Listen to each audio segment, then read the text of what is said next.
Hello everyone, what's up there. I hope you all are doing great. So आज की इस video में हम डिस्कस करेंगे डेली लाइफ सेंटेंसेस, ऐसे सेंटेंसेस जो हम अपनी डेली लाइफ या एवरीडे लाइफ में यूज कर सकते हैं। Fine, so let's get started. हमारा फर्स्ट सेंटेंस है बस खचाखच भरी हुई है। हम बोलते हैं ना जब हम ट्रैवल करते हैं कि बस में जगह ही नहीं है, बस खचाखच भरी हुई है। तो इस सेंटेंस को हम इंग्लिश में कैसे ट्रांसलेट करेंगे? We will say the bus is jam packed. The bus is jam packed मतलब बस पूरी तरह भरी हुई है। The bus is jam packed. The bus is jam packed. ठीक है, मतलब बस खचाखच भरी हुई है, पैर रखने तक की जगह नहीं है। Fine, the bus is jam packed. तो वर्ड जो है मेरा सेंटेंस में खचाखच, इसके लिए मैंने क्या यूज किया है? अपने ट्रांसलेटेड सेंटेंसेस में मैंने यूज किया है जैम पैक्ड। तो अगर आपको कोई भी ऐसा सेंटेंस मिले जिसमें वर्ड आता है खचाखच, तो आप उसकी जगह क्या रिप्लेस कर दोगे? Jam packed. The bus is jam packed. Clear, simple sentence. Next sentence देखते हैं। भारत एक लोकतांत्रिक देश है। ये हमने बहुत सुना होगा, आपने जो पॉलिटिकल लीडर्स होते हैं या फिर किसी की स्पीच में आपने ये वर्ड सुने होंगे। तो बहुत ही भारी सा वर्ड है ना, लोकतांत्रिक देश है। सो इस वर्ड को हम कैसे ट्रांसलेट करेंगे? We will say India is a democratic country. India is a democratic country. India कैसी कंट्री है? Democratic country. India is a democratic country. Simple sentence. तो यहाँ पे मैंने लोकतांत्रिक की जगह क्या यूज किया है? Democratic. India is a democratic country. India कैसी कंट्री है? डेमोक्रेटिक। ऐसी कंट्री जो डेमोक्रेसी फॉलो करती है। फाइन, सिंपल सा सेंटेंस। नेक्स्ट इज मैं इस समय व्यस्त हूं। लेकिन अगर ये सेंटेंस होता कि मैं व्यस्त हूं तो हम क्या लिख देते? I am busy. लेकिन मैंने यहाँ पे क्या यूज किया है? मैंने लिखा है मैं इस समय, मतलब अभी की बात चल रही है, मैं अभी व्यस्त हूं, ठीक है, या मैं अभी बिजी हूं। तो इस सेंटेंस को हम कैसे ट्रांसलेट करेंगे? वी विल से मैं मतलब I, मैं का मतलब क्या होता है? I am busy right now. I am busy right now. I am busy right now. या तो आप ऐसे लिख सकते हो, ठीक है, एक तरीका ये है इस सेंटेंस को लिखने का, ये भी सही है। नेक्स्ट हम इसे कैसे लिख सकते हैं? हम इसे दो तरीके से लिख सकते हैं। हम लिखेंगे I am busy at the moment. I am busy at the moment मतलब अभी मैं व्यस्त हूं, या इस समय, या अभी मैं व्यस्त हूं, या फिर इस समय मैं व्यस्त हूं या बिजी हूं। So you will say I am busy at the moment. I am busy at the moment. Fine, simple था सेंटेंस। लेकिन यूज तो हम इसे दोनों तरीके से कर सकते हैं, दोनों ही तरीके सही है, राइट। नेक्स्ट है हमारा ऐसा अपमान कोई नहीं सह सकता। ठीक है, अगर आपकी कभी इंसल्ट कोई कर देता है या कोई ऐसा होता है तो आपके जो फ्रेंड्स होते हैं वो क्या कहते हैं? ऐसा अपमान मतलब ऐसी इंसल्ट कोई कैसे सहन कर सकता है? ऐसा अपमान कोई नहीं सह सकता। फाइन, आपको और प्रोवोक करता है, इंस्टिगेट करता है कि नहीं नहीं लड़ो जाके, ठीक है। सो इस सेंटेंस को हम लिखेंगे nobody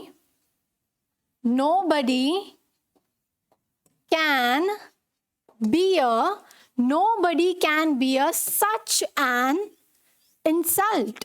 Nobody can bear such an insult. ठीक है, सिंपल है। nobody can bear such an insult. bear, it is not bear, वो एनिमल वाला बियर नहीं है, इट इज BEAR। बियर मतलब सहना, किसी चीज को सहन करना, ठीक है। दिस इज बियर, किसी चीज को सहन करना। Nobody can bear such an insult.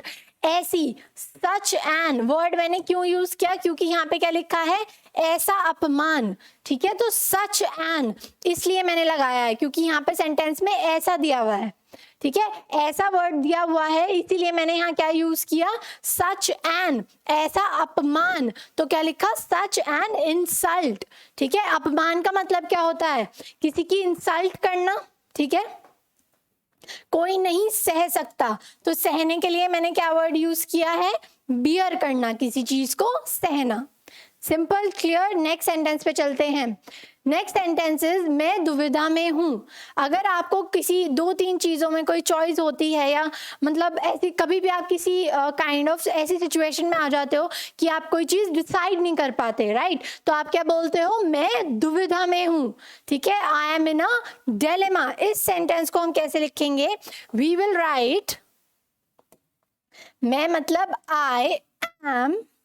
I am in a dilemma. I am in a dilemma मतलब दुविधा में होना, किसी काइंड ऑफ कंफ्यूजन, ठीक है, मैं दुविधा में हूँ, I am not able to decide. अगर आप कोई चीज डिसाइड नहीं कर पाते तब आप क्या बोलते हो, मैं दुविधा में हूँ। इस वर्ड के लिए जो वर्ड दिया हुआ है दुविधा, इसके लिए मैंने क्या यूज किया है, I have use the word dilemma. क्या वर्ड है, डिलेमा। क्या वर्ड है, डिलेमा, ठीक है।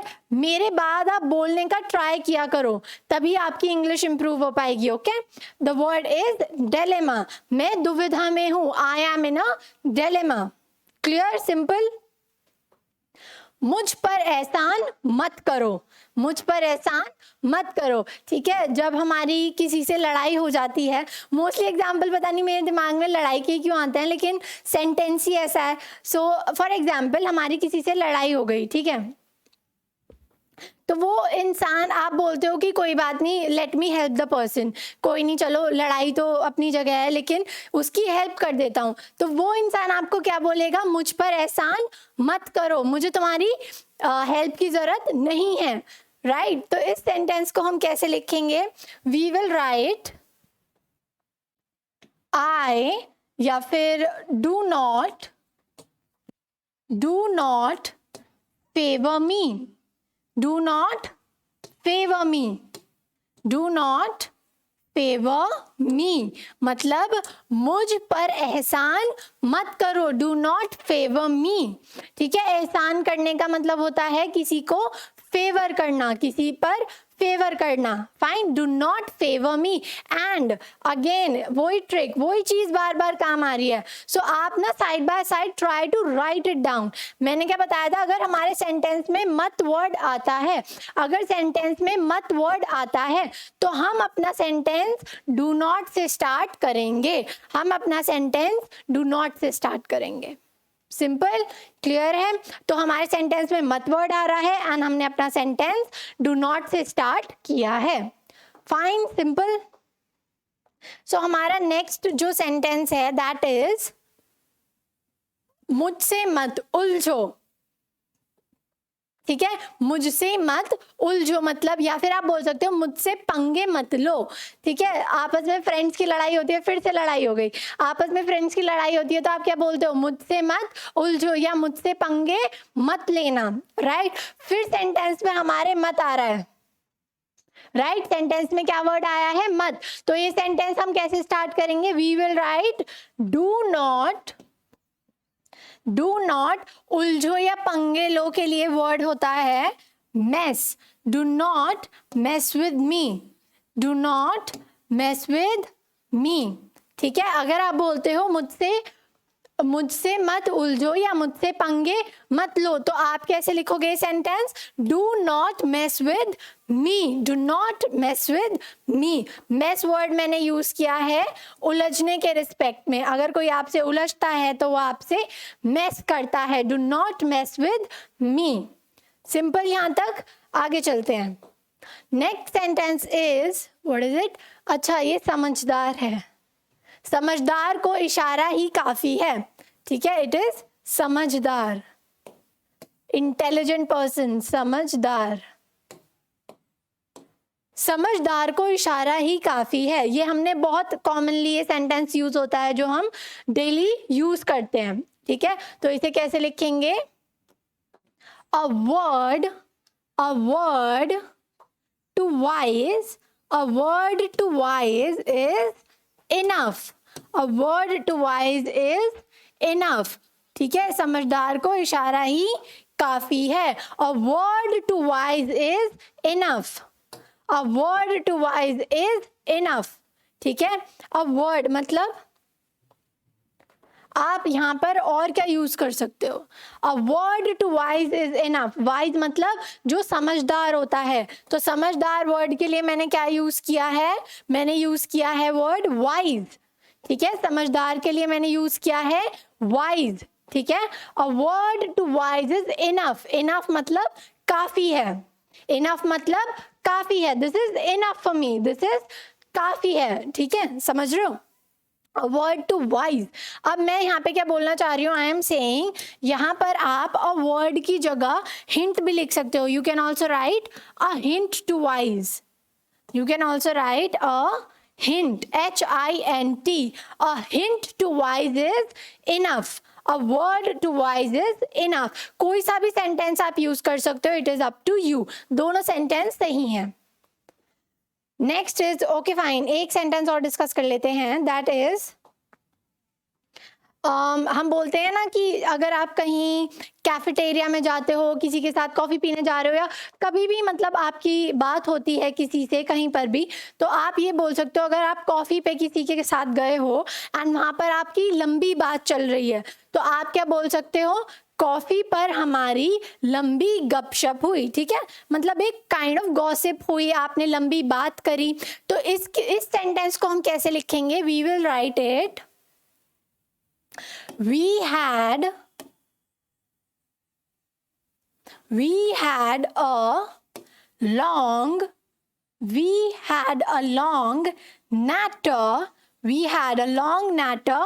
कहाँ, कॉफी पीते पीते, ओवर कॉफी. ठीक है, we had a long natter over coffee मतलब कॉफी पर हमारी लंबी गपशप हुई. तो गपशप वर्ड के लिए होता है ये वाला वर्ड, दैट इज नेटर या natter, NATTER. We had a long natter over coffee. Coffee पर हमारी लंबी गपशप हुई. तो उस सेंटेंस को हम कैसे ट्रांसलेट करेंगे, ऐसे, We had a long natter over coffee. Simple. So ये जो वर्ड है natter, ये किसके लिए मैंने यूज किया है, गपशप वर्ड के लिए, गपशप. ठीक है, आप किसी से गॉसिप करते हो तो भी आप ये वर्ड यूज कर सकते हो. We had a long natter over coffee. Simple, आसान था. Okay, so that is it for today. Thank you everyone for watching the video, and if you like the video, don't forget to hit the like button. Thank you.